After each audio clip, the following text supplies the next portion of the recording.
Shalom, brothers and sisters.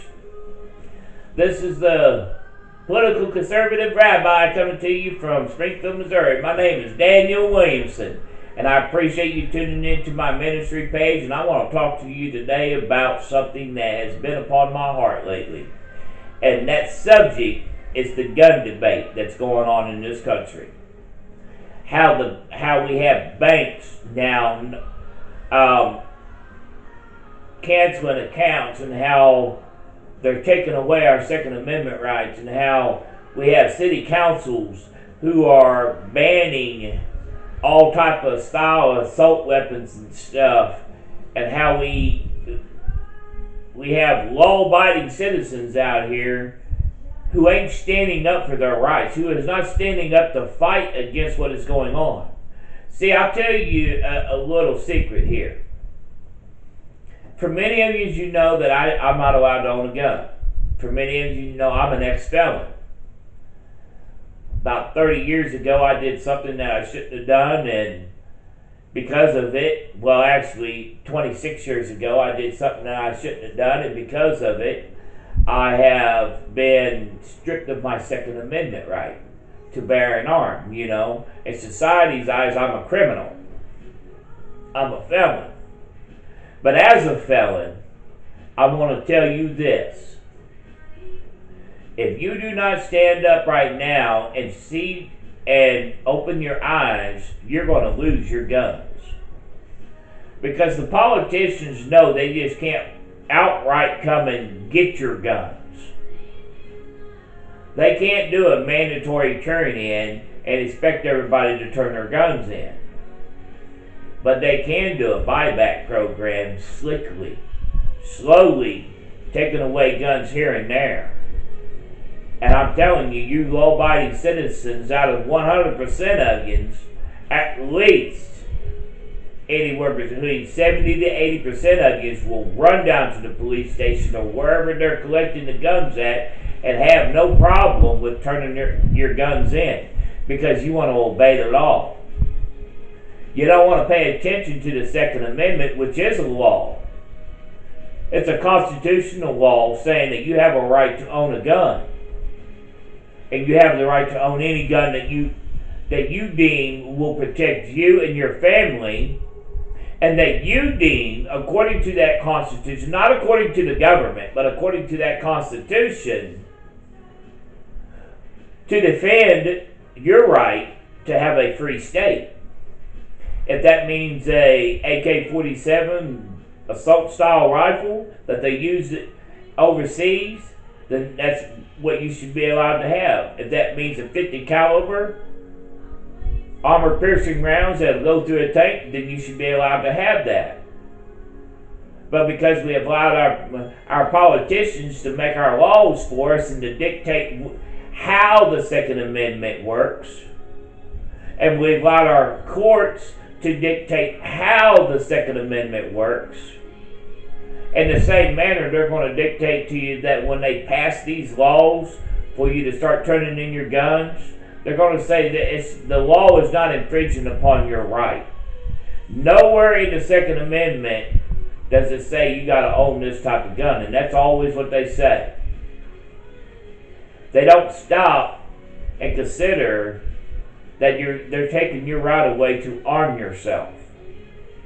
And like I said, 70 to 80% of you are going to run right down to that place and you're going to turn your guns in. Because you want to be a law-abiding citizen. You want to be obedient to the law. And then those that don't turn their guns in, the politicians ain't stupid. They're just going to make a narrative, and they're going to use the government to make a narrative, and your local police officers to make a narrative, are going to end up making a narrative, because the news media, they're ignorant. All news media, I don't care if it's Fox News, CNN, MSNBC, ABC, they're ignorant because they will always look at a story from one side. And that's always the police side. They won't go to the other side and interview the other side to find out what really happened. They only interview one side. They only take one side of the story.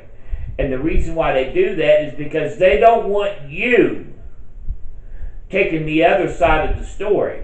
So they'll make a narrative about these people who didn't turn their guns in, and they saw the Second Amendment as a law that they were obeying, and they were branded as a criminal, and then the news media blasted them on the air because they decided to defend themselves with all legal right against the law, against law enforcement and stuff. They'll be classified and branded as a criminal.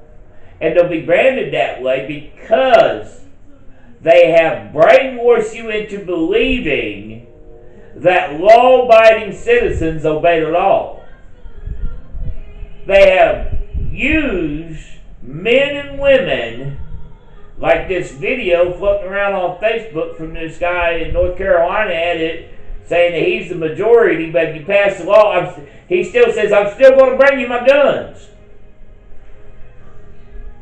Really? Law-abiding citizens are those who obey the constitutional law, not federal and made-up laws that infringe on your rights. You have a God-given right to defend yourself. I'm telling you right now that when they do that and they come for your guns in that manner, they're going to do the same thing to your First Amendment. They're going to they're going to have their classification of hate speech. And then they're going to start telling you how you should worship God and where you should worship God and how long you can worship God. And if you think it's not coming, brothers and sisters, just watch. It's not just the liberals, the Democratic liberals that believe in this. It's also the Republicans. The right-wing Republicans, both sides are socialists. Just that one side is pulling the wool over your eyes, and the other side has finally come out and say, "Look, we can't deny it no more. We want a socialist society." The other side's like, "We want a socialist society, but we can't let you know about it yet." And they're both working to make sure that happens. Well, I love you, brothers and sisters, but I want you to think about what I just said here, because what I said here is truth.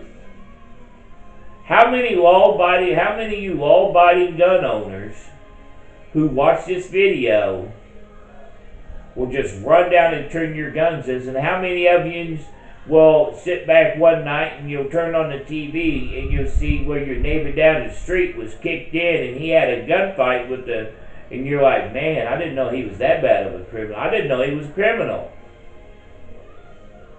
Because the narrative on the news will be that he was a criminal. Not that he was defending his Second Amendment right. I want you to think about that.